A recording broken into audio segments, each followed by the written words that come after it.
You are listening to This is Oklahoma, hosted by Mike Hearn, telling stories of Oklahomans and those that have made it their home.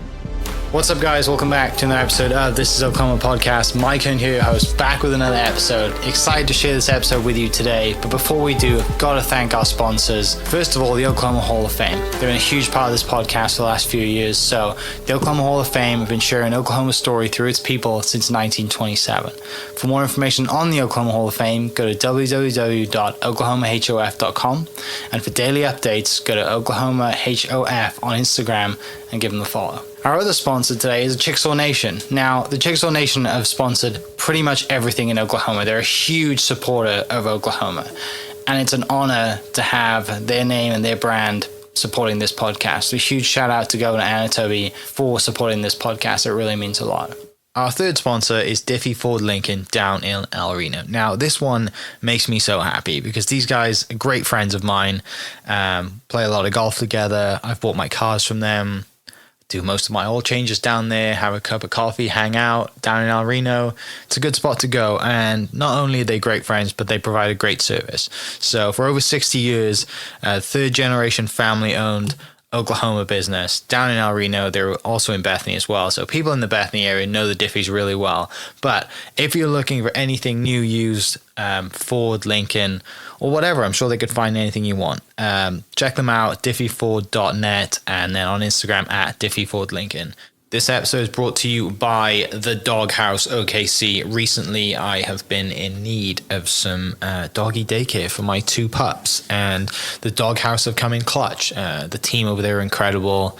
They've taken care of my two golden doodles, and so it's been an honor to partner with them on the podcast and share the love. And the one thing that I do with the sponsors that I have is stuff that I use and recommend, like the Diffies with my car, Hall of Fame.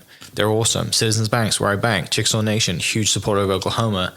And adding to that is the Doghouse. And so if you're in need of doggy daycare in the day or boarding overnight, they do grooming and other cool things too. But I've had a fantastic experience, and it's an honor and a privilege to share this with you too. So go to thedogHouseOKC.com and follow them on Instagram at thedogHouseOKC, and hopefully our pups will run into each other. What's up, guys? Welcome back to another episode of This is Oklahoma. Mike Hearn here, host, back with another episode. Today it gives me great pleasure to introduce to you our guest, music director of the Oklahoma Philharmonic, Mr. Alexander Mickelthwate. Thanks so much for having me. Thanks, Mike.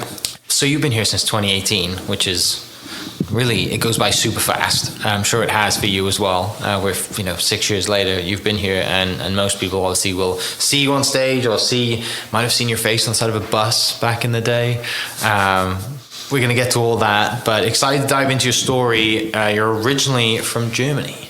I'm very German. I'm having a German accent, I think. I always ask people what they think I am from, and some say Sweden, some, I guess, Austria. But then I always joke that it's not like Arnold Schwarzenegger strong, Yeah. So, yes, definitely grew up in Germany. Okay. Everybody still lives there except me. I'm the black sheep. Okay. Like you, I guess. Yeah, 100%. We share that, definitely. We're probably the ones that got away, I guess, or the ones that managed to get out. Do you grow up a huge sports fan or not? Well, I loved soccer. Okay. It's kind of a rite of passage, right? It's kind of the thing, but I never played in a soccer club. There was a different level of, professionalism. Mm-hmm. But every day we played soccer field. We watched the whole soccer World Cup, of course, and I was Eintracht Frankfurt. They always lost, unfortunately, my own home team. So at some point one switches to Bavaria, to Bayern München. Which they did very well. They did very well. Yeah. Hoping that they then win over you guys. Yeah. Over there. Mm-hmm. So yes, I still love it. I'm one of those guys who loves, even if it's 90 minutes of no goal, I just enjoy the back and forth, and I see the beauty in beautiful, like a kick, like the Bendham, like Beckham kind of thing. Oh my God, that was so beautiful. Yeah. That's my kind of aesthetic. Yeah, that's people listening who have watched football, soccer, to most people listening, they don't understand that though, because we've grown up watching that, right? We've grown up watching 90 minutes of 0-0 games, but seeing beautifully crafted passes from across the field. You mentioned Beckham, I'm trying to think of the, is it Sebastian Schweinsteiger? Yeah, Schweinsteiger. Schweinsteiger. He was like when I'm 34, so I'm like Man United 90s, kind of thinking that time. Michael Ballack. Ballack, yes. Yeah. Good for you. Great teams. I mean, and Germany won the World Cup multiple times, right? They won it in 1990, I guess. It's such a long time ago. Yeah. And then I think in 2014 or somewhere there, I actually saw Beckham one more time about the English team with the LA Galaxy. Oh, wow. In 2014, 15, 16. Yeah. And I remember so distinctly. I was, first of all, really excited. I mean, in America, I don't know, I don't know the team, but he did this corner shot, and man, just that beautiful, it was art. It was like the Mona Lisa and Beckham doing that beautiful bent corner shot, like precision, like a surgeon, a heart surgeon. That's how beautiful it felt. And I'll never forget that. Seeing it live, right? Seeing him in the moment doing it. Yeah. Box tick in the life bucket, right? Things you want to see live. Tiger Woods hit a golf shot for me, and David Beckham hit a corner shot. So sports is massive growing up, huge fan. Big family, brothers and sisters? Well, so my family comes from former East Germany. Both my dad and my mom, they came before the wall went up fully.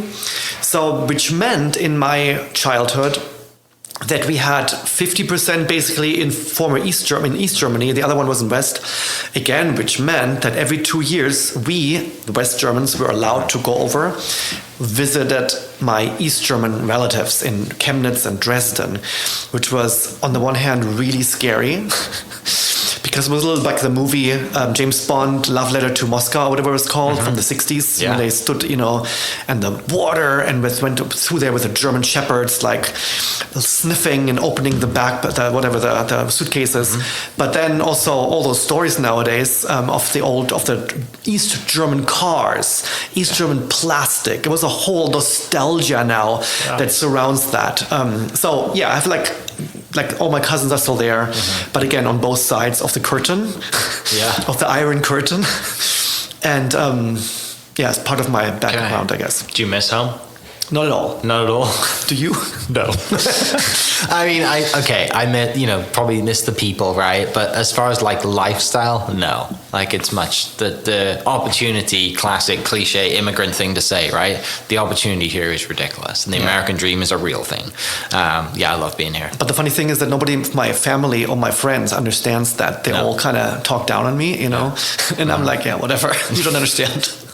The older I am, the more I go home, the more I understand it. Just like people, you're just the way that we grew up. I assume Germany is the same. It's a bubble, right? And you see the rest of the world, and no one else is the same. And but you don't want to take that leap back home. It's very hard to take that leap, right? I think people kind of always, the mentality back home is very negative for me. It was like, why try that? What if you fail? Well, that's one thing, and then I guess a big one for me is that if one grows up in a society that all is, I guess, white, it's all good, But if they're all Germans, it's its own thing, and it's nice. But I definitely enjoy just a little more diversity and a diversity of ideas, of cultures, of history, and So this is why I do not want to live in Germany anymore.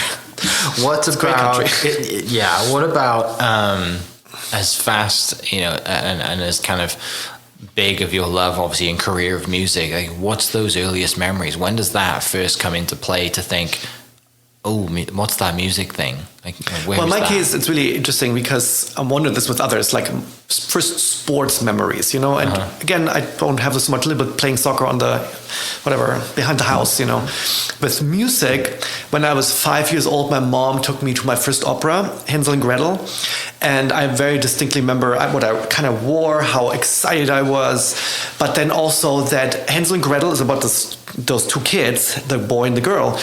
And I did fall in love, literally, with Gretel. That's kind of how nerdy and ridiculous it was, but she was she was a singer on the stage.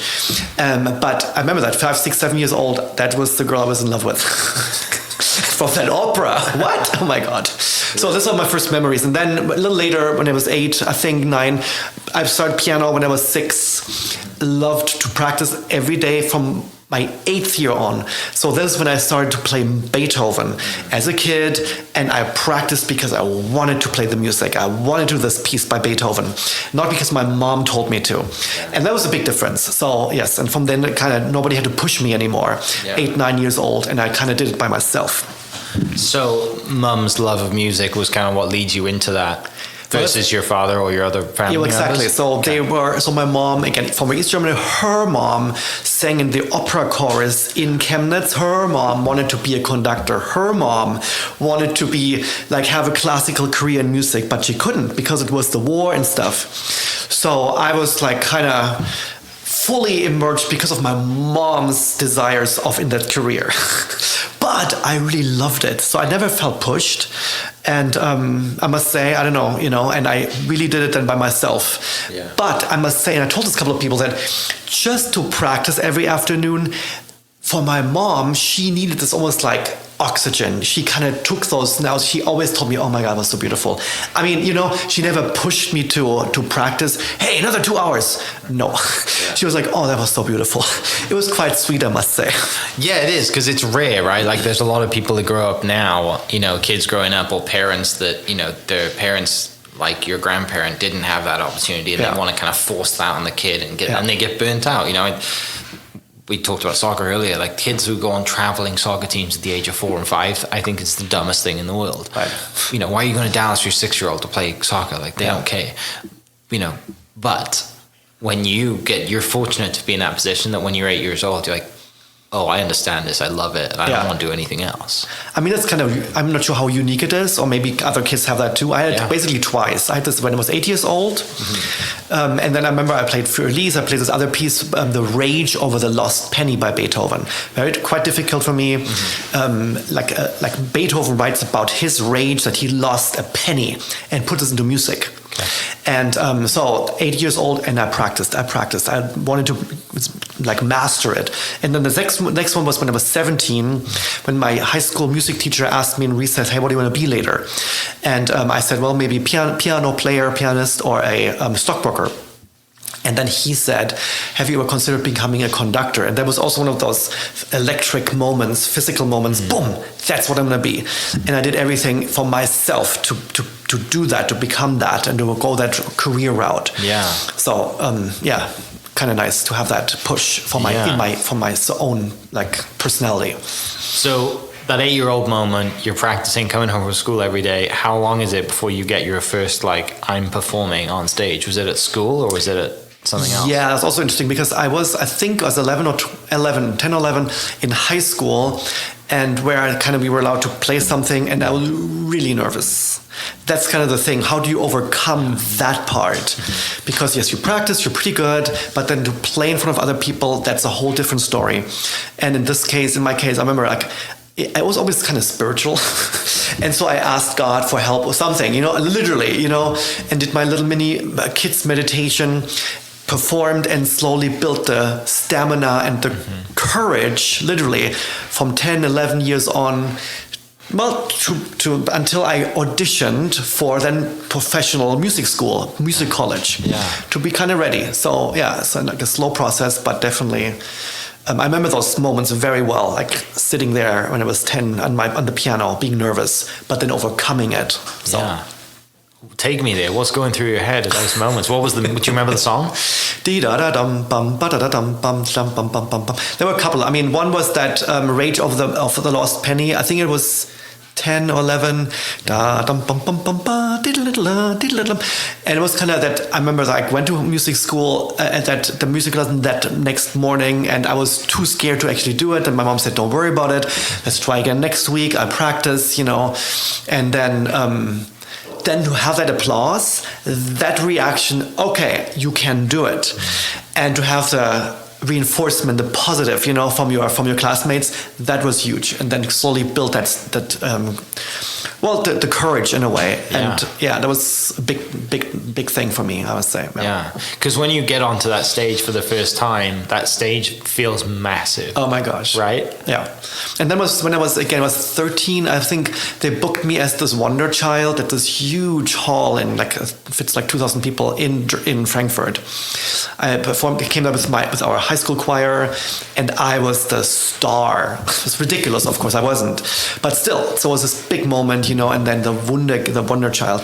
And I played this piece, very nervous. I took a couple of missteps, but still, always like, oh, okay, I can do this, and then I can do this. So it's kind of a nice, slow process of developing your courage and your abilities. You mentioned also wanting to maybe be a stockbroker, so I assume education and math was pretty good in your world? No, not it was at all. more that, I don't know if you know, remember, like in Europe, I mean, there's of course the London Stock Exchange, and the other one was in Frankfurt, my hometown. And I don't know, so I was, kind of aware of that and this whole world of the stockbroker in Germany, in Frankfurt. I don't know, it was just very exciting. Yeah, piano and money. Yes, here we go.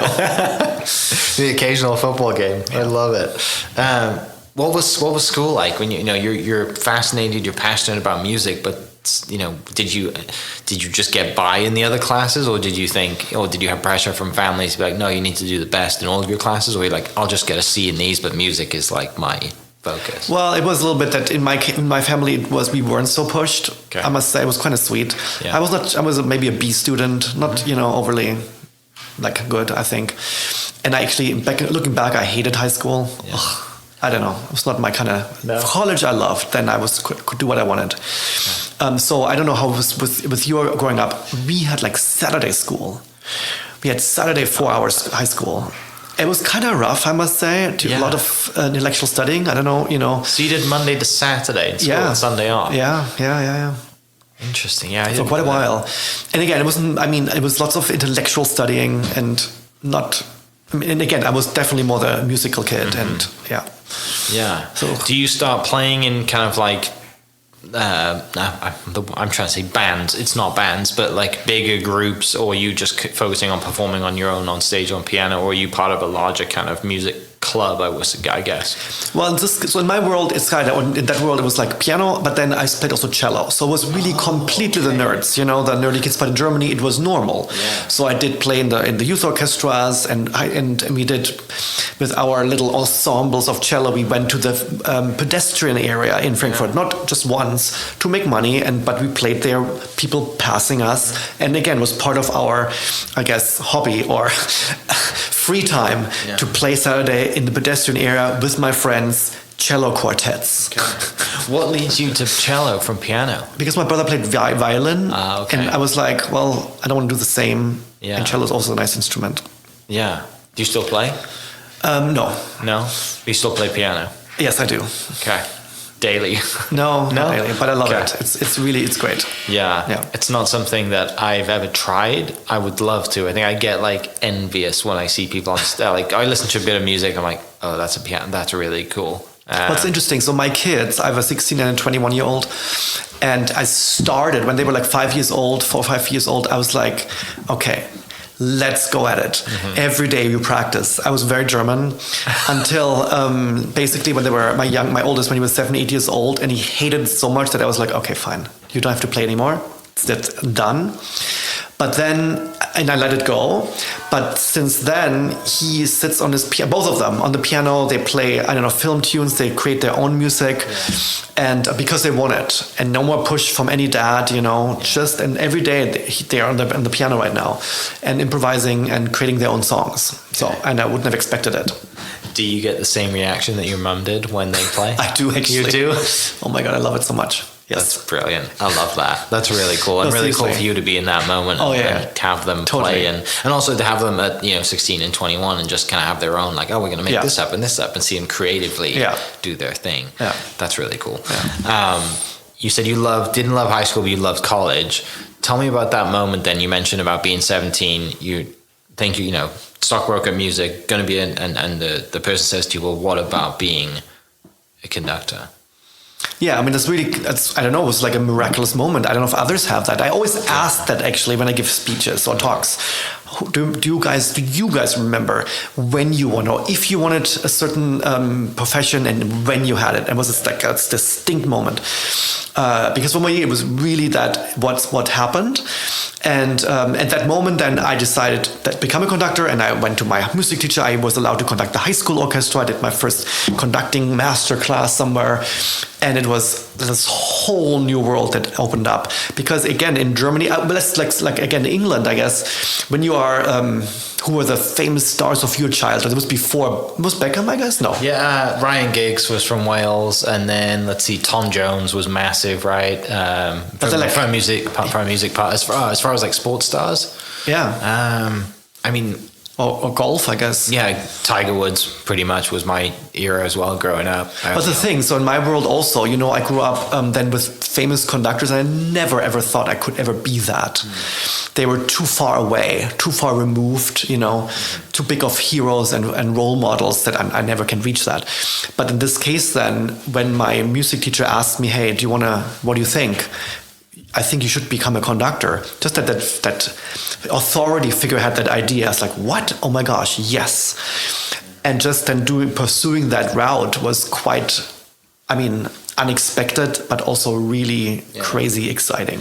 Did you have the same nerves being a conductor, even though you're only facing the team that you're conducting, the people that you're conducting, versus the crowd that's behind you? Well, yes. It's a totally different experience, right? Well, it is in a way. I'm not sure what's more nerve-wracking, because if you think about it, when you have 80 musicians in front of you, they're not your regular musicians. They are all the specialists, the top in their field. Okay. So you kind of you're a teacher's teacher. And again, you have to kind of grow to that point. It's like, okay, I can do that. If you're a pianist, you have your solo evening, it's nerve-wracking, but you are responsible for yourself, great. But then again, when you are, in front of like 80 musicians, and suddenly like everybody looks at you, what is he going to hear? Did he hear this mistake? What is he, total different world. Really exciting, but also again. Yeah. To that point, then, you have to have obviously an understanding of all 80 musicians there and the music that they're playing. How do you grow that? And was that the biggest leap for you when you go to college? Of like, when you make that decision, now you've just been focusing on cello and piano. Now you have to understand all the rest of it. That's the thing. So a little bit, okay, what does it entail to study conducting? What does it even mean, right? Mm-hmm. In this case, there are like three major points, and one is simply to learn, like, okay, you get a sheet music with all the instruments of the orchestra, like right underneath each other. So sometimes it's 10 lines or 40 lines, and you have to kind of figure out, okay, what the hell does this even mean? How do you make sense of that? Right. And that kind of analysis you slowly start to grasp as a student conductor. Which is different from just a piano, or a violin with one line. So this is huge. The other one is, of course, it's a physical thing. It's always like if you play golf, we definitely have one thing in common. We are looking for the perfect swing. Right. And in your case, it's like one direction, and mine is like it's basically two directions, left, more and then right. So both is allowed, but okay. I guess similar. It took me quite a long time to find the teacher who is aware of the muscles enough that I'm getting aware what is actually happening, that I have a relaxed swing that is guided by gravity and by the weight of the arm. Okay. I guess similar to a golf club, you don't hold it, you kind of let it flow, this whole thing. And it took quite a while to find that person to teach, and it's the second part of, I guess, of learning to study conducting. Yeah. The third one is then, of course, you learned your information, you have it in your memory, and you can move your body, and then you're in front of an orchestra. You're in front of those, let's say 40 student musicians. And so what do you do now? They play individually, and then you have to learn, okay, to to match up the sound that is in your imagination with the sound that you hear real time in front of you by those 40 individuals or 70 individuals.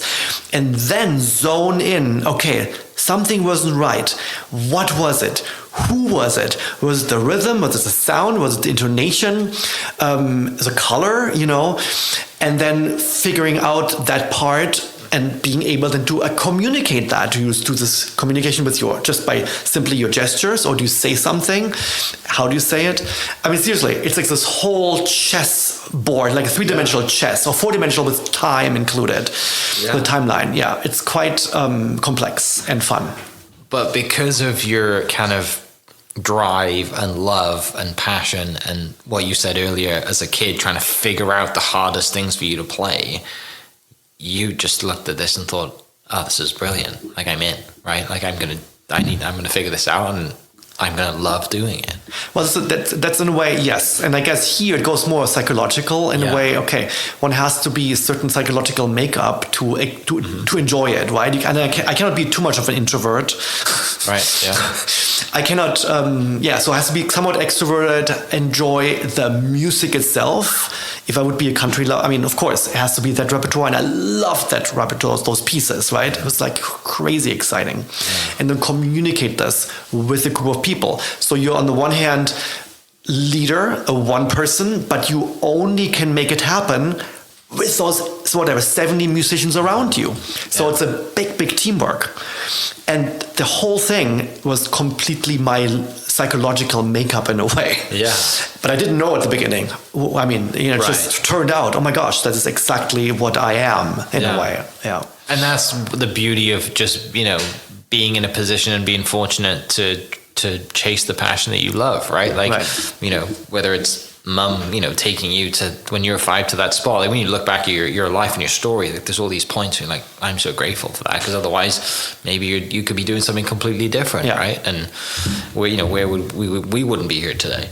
The thing that fascinates me, and it's because I have very little to none knowledge of, the profession that you're in. I had no idea that what you just mentioned about the swing. Yes. Now it makes total sense, but like, to have to understand, and I watched you and others perform that way too. And I, from someone who doesn't understand music as much as you do, it just looks like you're swinging your arms, and there's something to do with it. But I didn't understand it's as in depth as you just explained. Well, it's extremely, every bizarre movement that you see a conductor do in this case, at least in my case, every moment it is communicating something specific that I feel and am aware of in my mind and in my emotional body. So there's nothing random, ever. And in my case, there is another level. So we talked about those 3 levels that I'm kind of learning as a conductor. From learning the music, the dots on the page, the gesture, then communicating this with an orchestra. Then there is another level that comes then during the performance. And here, back to this idea of, that nothing is random.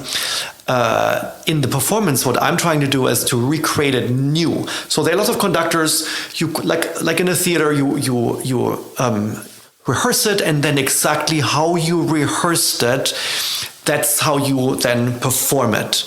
You create a blueprint, and that, like of a car or whatever, and boom, boom, boom, boom, boom. And very technical, you recreate it each time the same.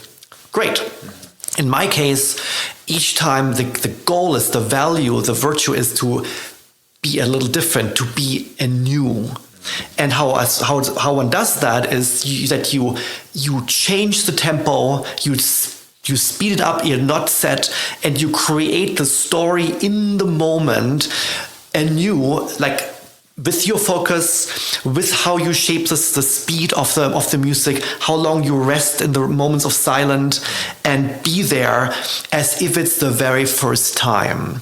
That means then that every gesture again has to be completely tuned to that storytelling and is never random, but completely in tune with that momentary in the zone storytelling. Yeah. Yeah. It's to me, it's fascinating, and I can see why every time you love you doing it. It's a new challenge, right? But you love doing it. You've been doing it so long, and then you build.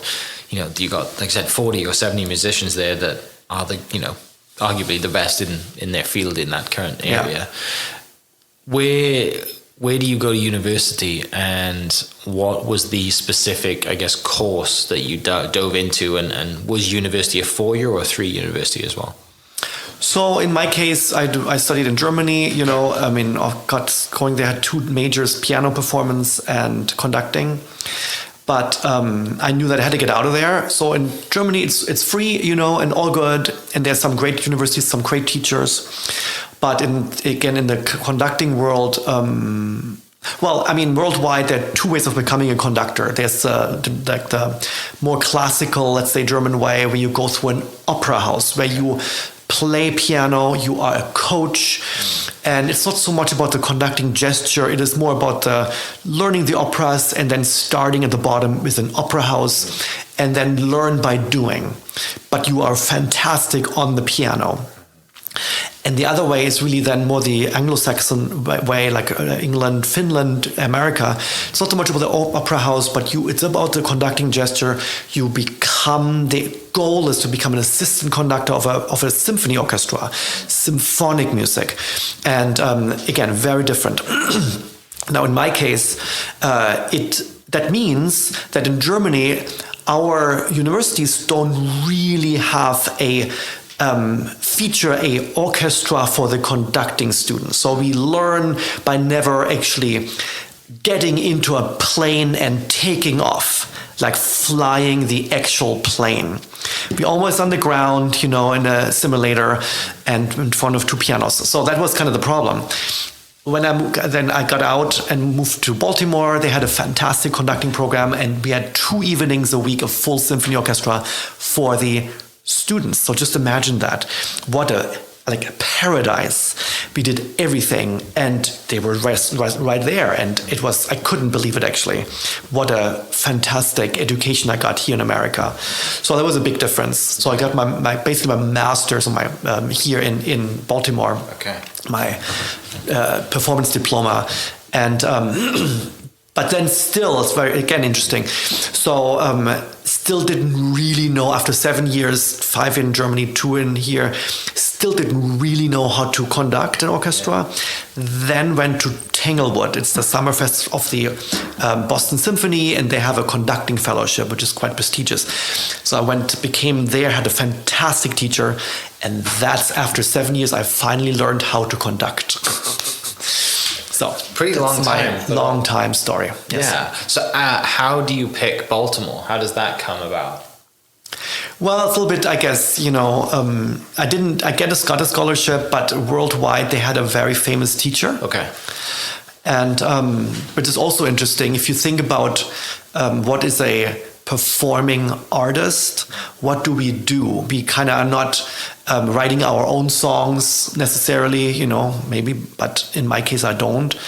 And you recreate something. And in Germany, in the old countries, you have to be really true to, let's say, the composers or the Beethoven, whatever, the classical composers. So you try to be as close to what that composer wanted as possible. That's kind of the goal. And it was quite limiting. That teacher in Baltimore, that American teacher, Frederick Prausnitz, my kind of guru, my mentor, he was all about to find your own voice, to be myself, which I was never asked to be before. And what does this mean? To find my own voice? What? Yeah. But I'm just conducting somebody who is dead since 200 years. How do you want to find me my own voice? But that was exactly, he stopped you when he sensed when you conducted those 40 students, he was like, stop. You don't have an image. He was like, image. I was like, what do you mean? I don't feel that it's you, Alexander. It's not you. You're not having a vision. You don't have your voice, and you have to kind of find your voice. And it was like revolutionary. What does this mean? How to do this then when you're in the moment conducting? But that's what I learned. And nobody did this in Germany. I mean, it was completely, wow. Anyway, so yes, that's the question. How do you do it? How do you create that emotional connection that it's suddenly your piece? It is your role, like an actor. You become that role in a movie. It's not anymore whatever Brad Pitt. No, it is suddenly whatever the movie character. And that's what that was the goal, to become that. And that's what's kind of exciting, and to do this and in a real lifetime performance with professionals. Is your mentor still alive? No, he passed on quite a while ago. Okay, I say, because that would still be able to touch base with him would be really cool. It would be so nice. Did you come to Baltimore solo? Did you have friends come with you? Did you know anyone else when you got here? In this case, I came alone, although I came because of my then-time girlfriend. And it was amazing just to, come to America and have one person at least I knew, at that time was wonderful and a great... I just loved it so much to be in America also. How were you, late 20s, mid-late 20s? Mid-20s. So you get here, you have, this amazing mentor is trying to tell you to, do something that you've not been taught or has not even been in your realm of possibilities your entire life, but to find your own personal voice. Yeah. And you feel like you've kind of been unlocked maybe for the first time. Totally. You do 2 years there. Where do you transition after that? And since you're here, are you thinking, I have to stay here, or I have to stay on this side of the world, I don't want to go back to Europe? Like, were you thinking, this is my place now?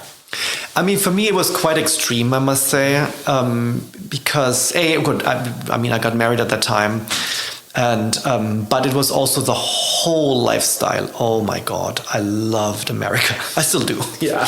Despite all what one said, what big problems, but I never could live back in Europe. It's nice to visit, but there's something about that one, I guess, only feels if you're longer time in a certain country. That is, I don't know. It is more judgmental over there, I feel. It is more limiting. And here, gosh, I don't know. Living in Baltimore at that time, just this little town, Baltimore, it's not, it's not New York. I felt like, I felt in paradise. And then moved to New York City. It was absolutely amazing. Never would have thought to go back to Europe, ever.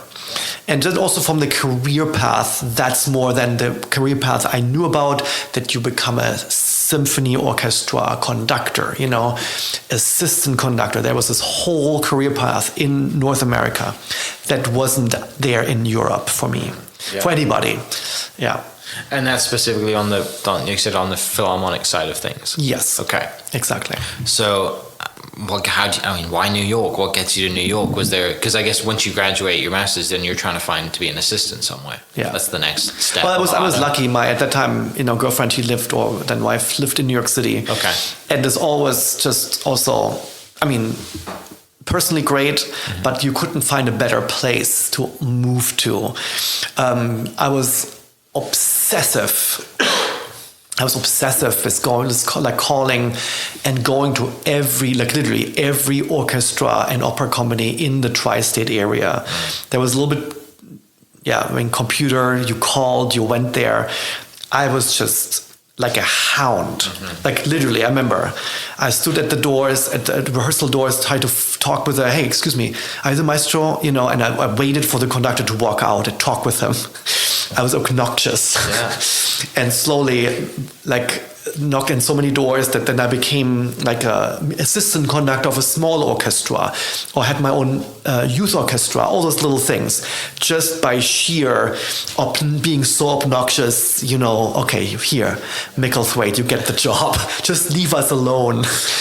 I'm kidding a little bit, but still, it was that kind of, yeah. I don't feel like anyone does that today, right? I think that's been lost. The kids growing up now, that they don't.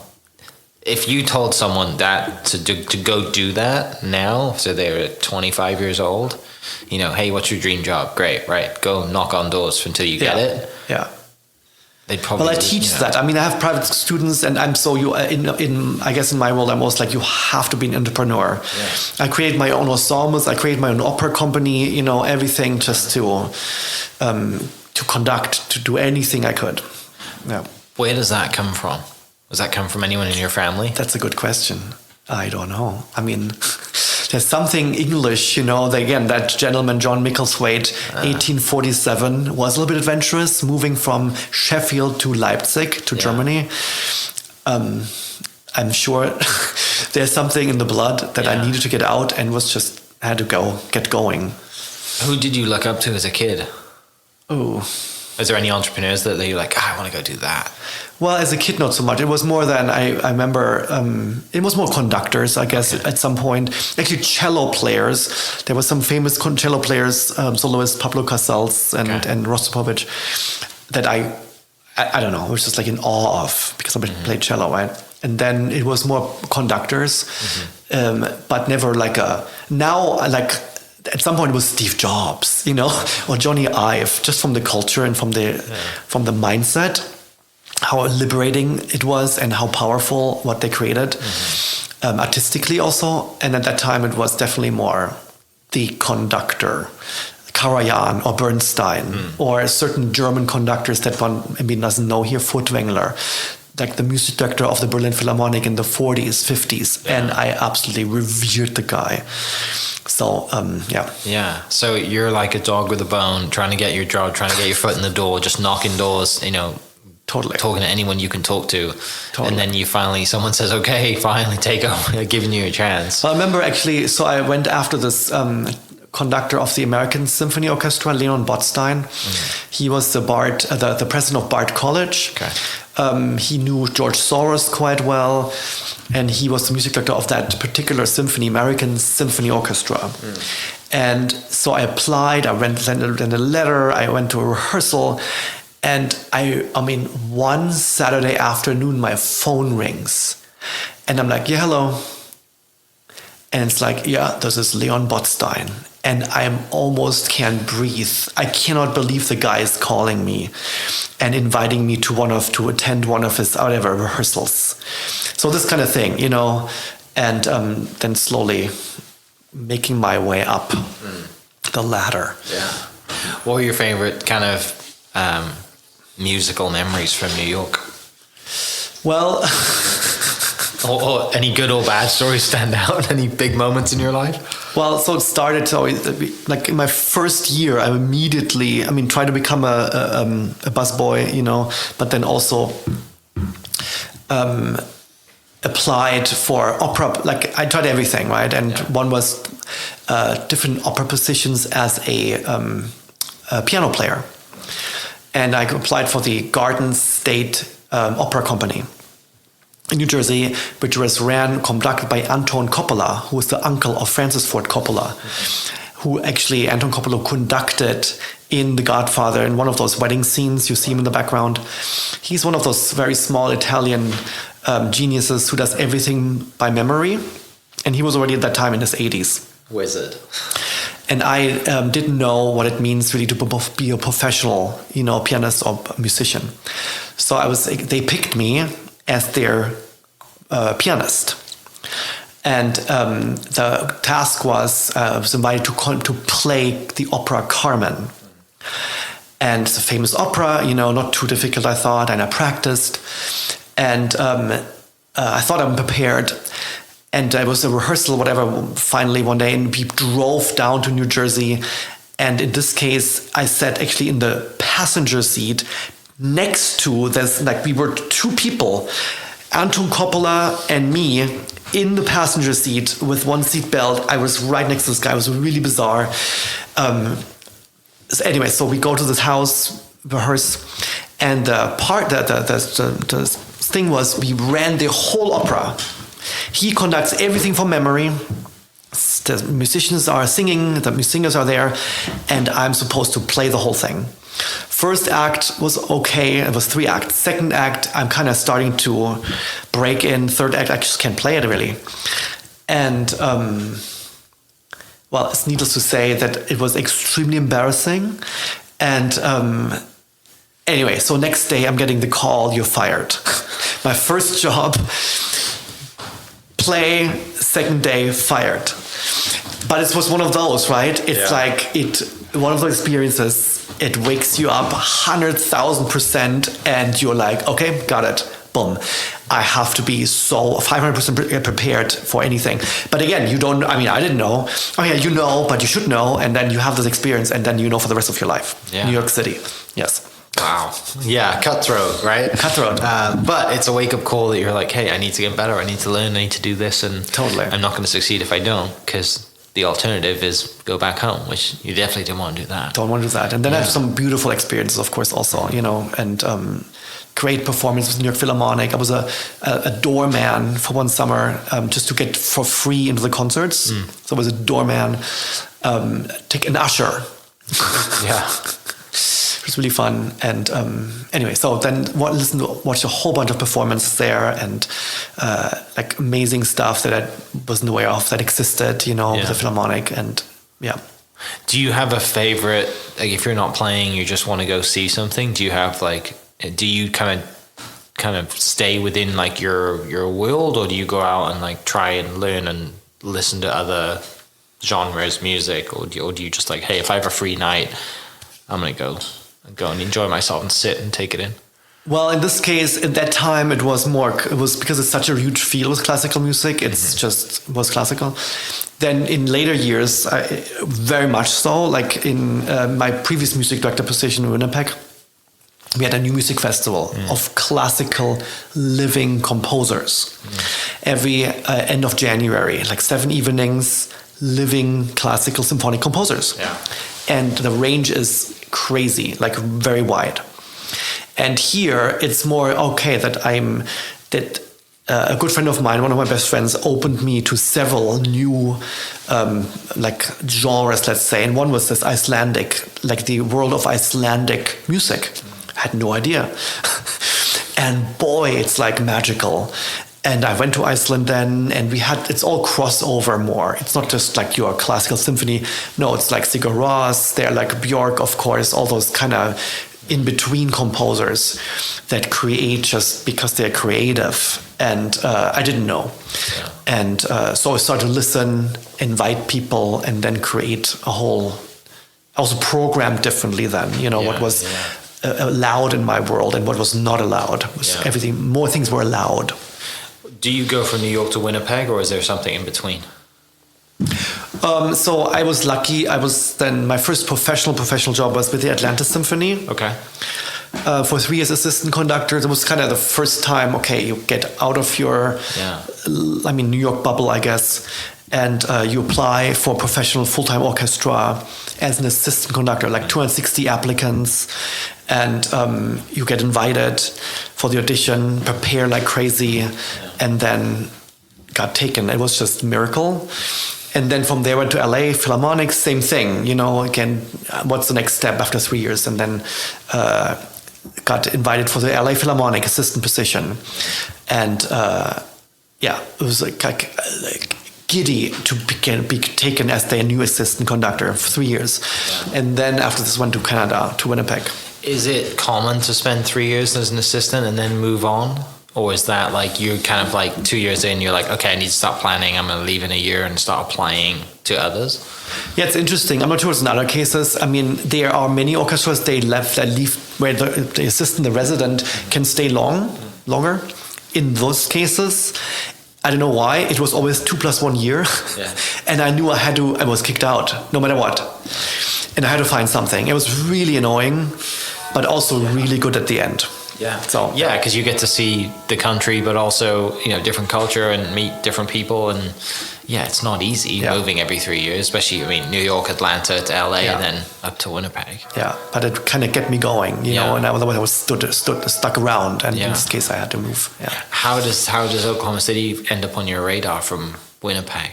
It's not something that stands out. It's one of those things, right? In my world, then there's only one symphony orchestra per city. Yeah, it's not that there's a huge amount of orchestras to pick from. Then from those orchestras, not too many are looking for a music director. And then in my world, and in my case, it has to fit a little bit the personality.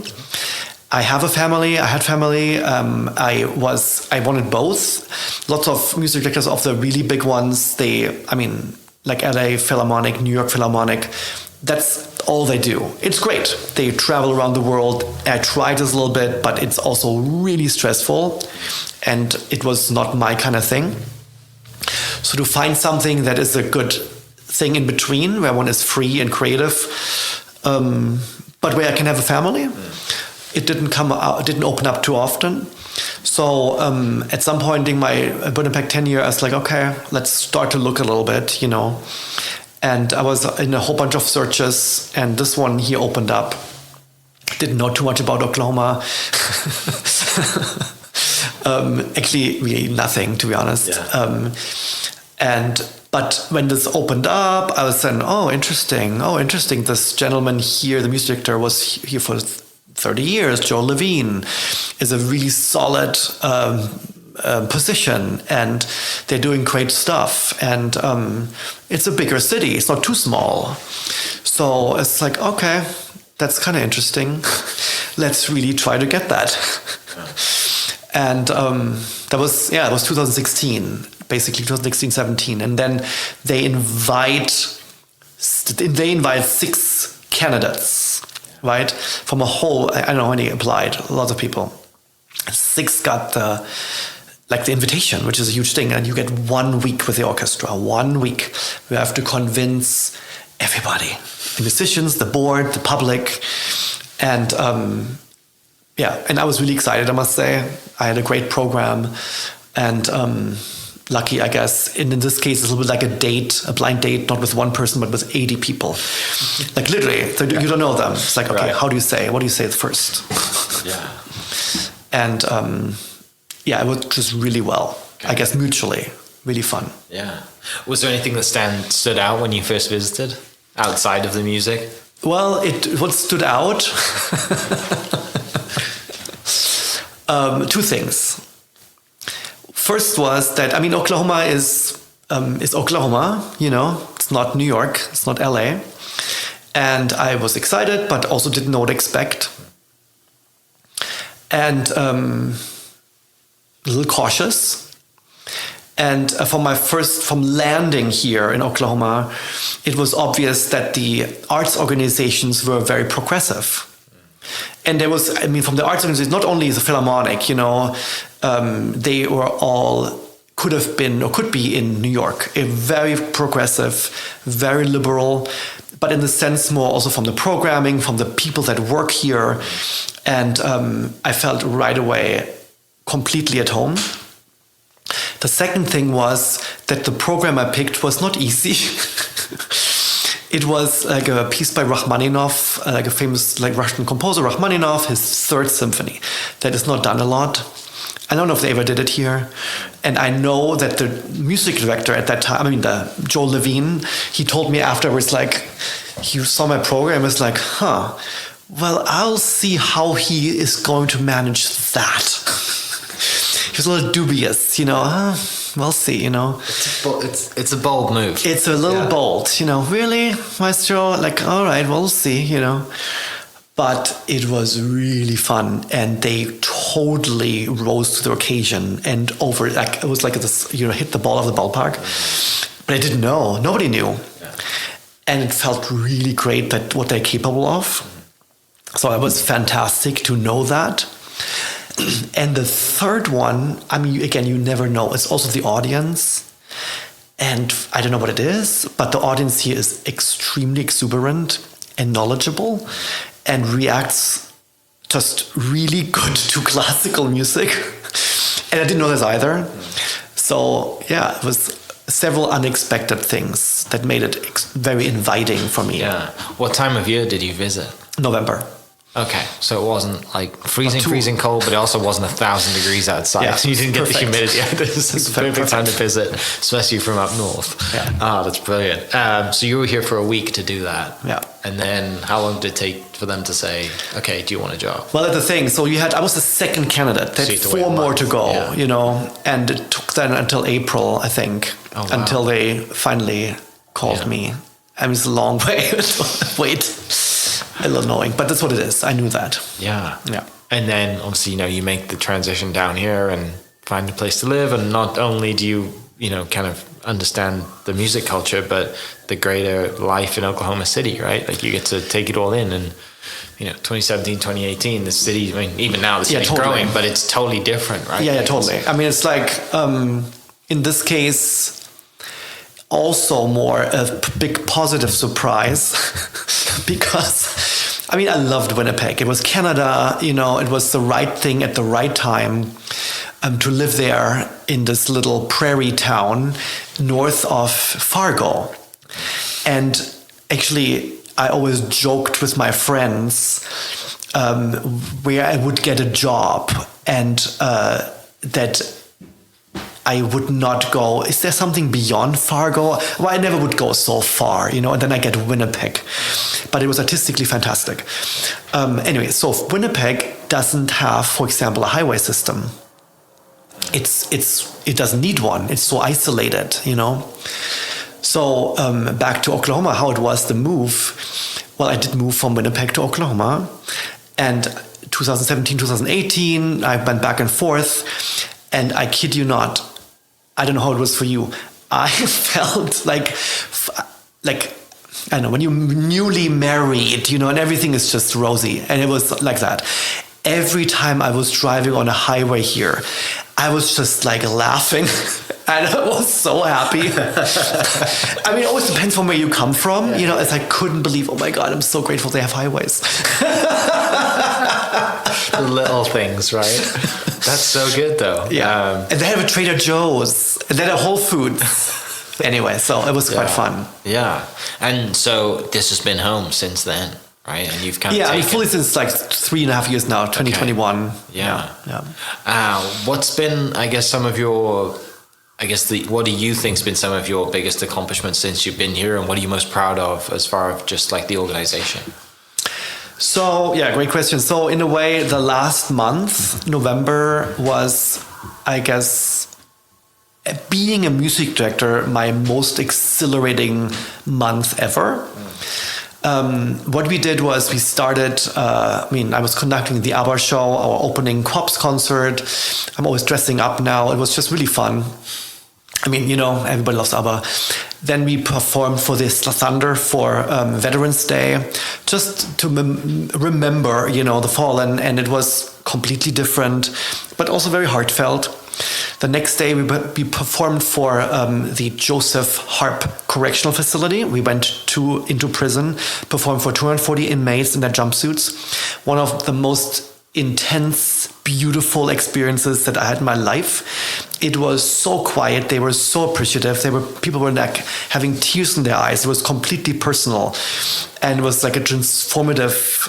I mean, people still write us right now how transformative it was. And to do this here in Oklahoma, like, what? But yes, and I worked with the Minister of Public Safety, Trisha Everest. We're good friends. And the warden there is fantastic. I mean, you would never expect that, right? But I mean, I'm very, very proud of that. Then we had our concert where I wore a kilt. Traditionally as well. Traditional kilt. Very cold. Yes. Yeah.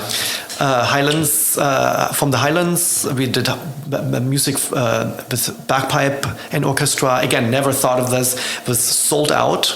Classical concert, completely sold out. Really proud of that. To connect so much with the audience. Sorry, I have to go on a little longer. Then we did a concert for the Jewish community here. Very, very beautiful. There's an organization called the Oklahoma Jewish Exchange that actually promotes businesses, politicians to visit Jerusalem, to visit Israel. I mean, right now it's a little difficult, but to build understanding by cultural exchange, by creating friends, and it's so beautiful. So we performed for that organization, and music with dance, and again, something where music really united the cultures. Mm-hmm. And the next evening, one more. It was all about Native Americans, and this is I'm also really, really proud of, to having fostered the connection with different tribes in Oklahoma: Chickasaw, Choctaw, Cherokee. And not only this, but commissioning Native American composers to write new works, storytelling through music, their stories through their words and their music, and premiering it here.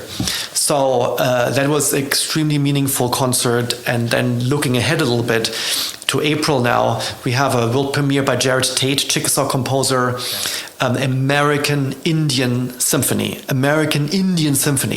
a piece that doesn't exist yet, but also a genre, like a title that doesn't exist yet, where the composer trying to reflect not only one tribe, but the 6 different regions in North America, different regions that are commonly accepted of Native Americans and their cultures. And so it will be premiered in April, and I hope to record it. And it's a national event for me, not just like an Oklahoma event. It's our voice, it's the Native American voice of that Native American composer. And to having fostered those relations is really awesome and doesn't really happen a lot worldwide. So we're finding our own niche, and it's kind of cool. Yeah, and my next question, you kind of answered it a little bit, but I'd love to hear you dive in more on it, is like, you've been doing this for quite some time now, and it's how do you keep pushing the boundaries? How do you keep raising the bar? How do you keep it how do you keep up your enthusiasm to not just keep doing the same stuff, right? And the Native American thing is clearly one of those options.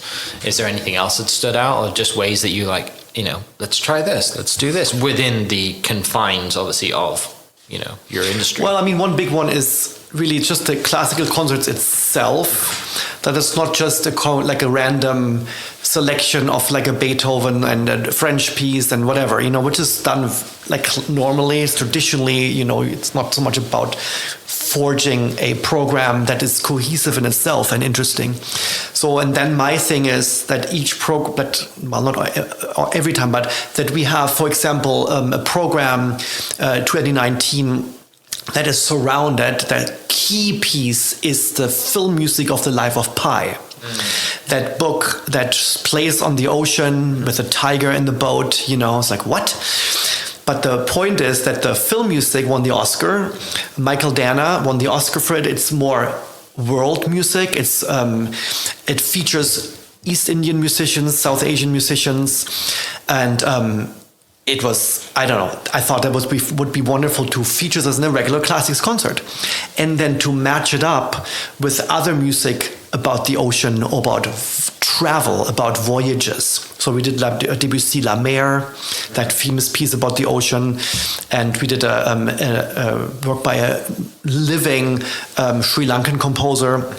That is called Spiritual Journey, Yantra. I'm just saying, so in itself, each concert, I'm trying to find something current, and or music by a Radiohead composer, Johnny Greenwood. Something that worked then together with The Rite of Spring, Stravinsky's piece, and suddenly it's not a program from 100 years ago, but I made it current, to find those linkages that people that don't usually come to a classical concert understand. So that is a big thing, how to create something that is meaningful with people that are dead since a long time in our time. Yeah. So this will always continue. But then, yes, the prison thing we want to continue that. Native American is a huge one. Other cultures always like a different voice and extremely exciting.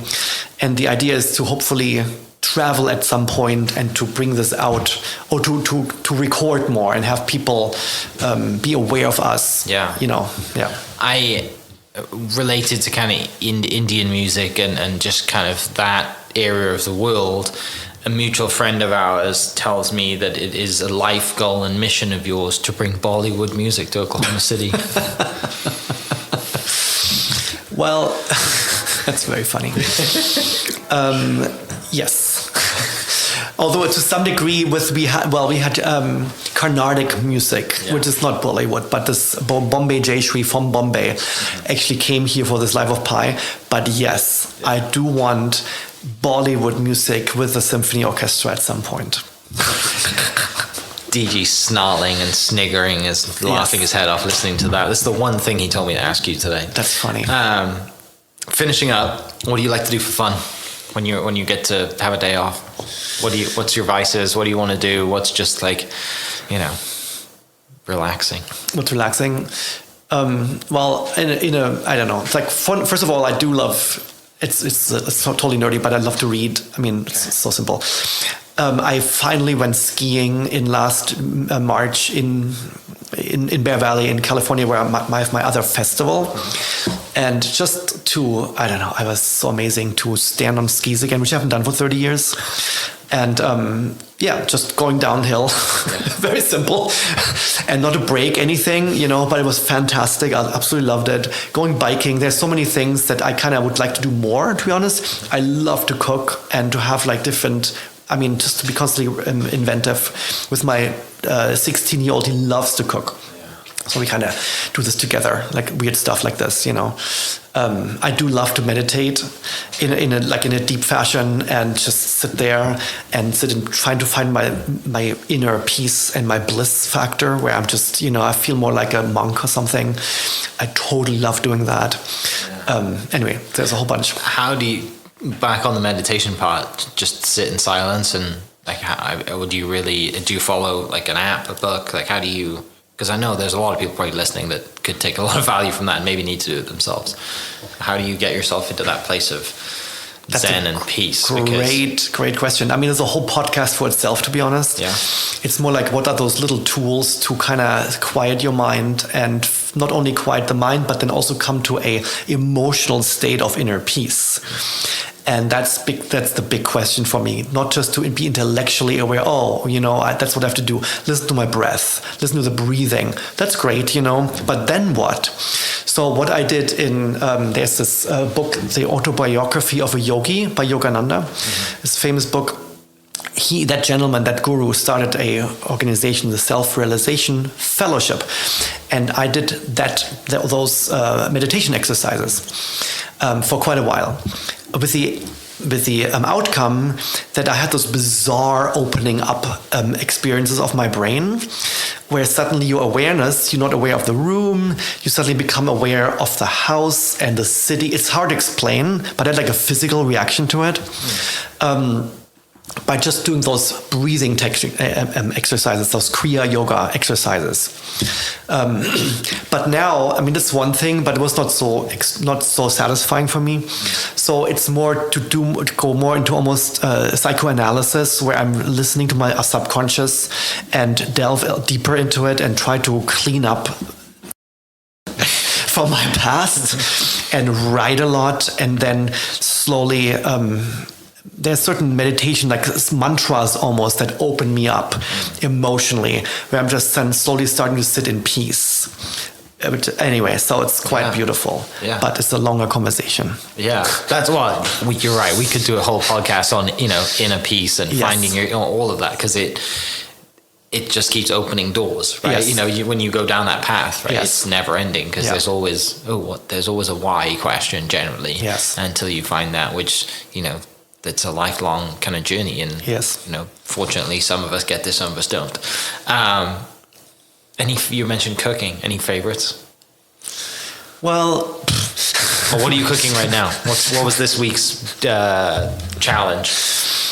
No, it's more that I have all those. I have the dad's famous noodle dish. It's just stupid. It's not. But I have my secret sauce. With like chicken broth and lemon, and I don't know. It's just this whole thing with noodles and broccoli, but it's so yummy. It's more kind of this kind of thing, and whatever it is. And my dad's favorite chili. And to the point, that last week I made chili, and then the kids ate it so fast I couldn't actually eat it because it was already done after 2 days. I was like, guys, you ate my chili. So I made it again this week, and I had to stop my kid from my oldest, like, okay, this is my chili now. No, literally. So it's like, it's all good. But there's so many of those kind of dishes that I'm, Have you performed with the kids yet? Have they performed with you, or is that a goal? Would they do that with Dad? That's a good question. No, have not, and I don't know if they ever will. What I did, I conducted a rehearsal So actually, I have not, because my youngest goes to Klassen. Okay. So I went several times to conduct their orchestra, but he's playing saxophone in the band. So I haven't even have done that yet, which is a goal a little bit. Yeah, but, that's to come. Well, brilliant. Well, thank you so much for your time. I really appreciate it.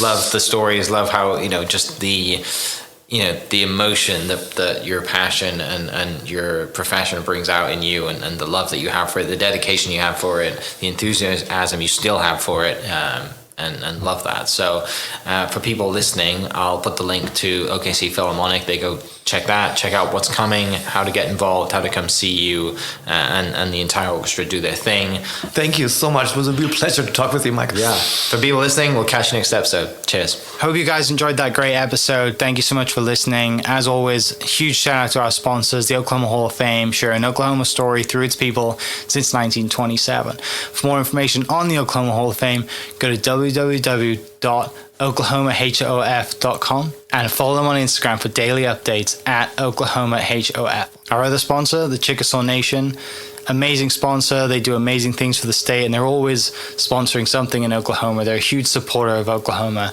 and without their support, we wouldn't be able to do what we do.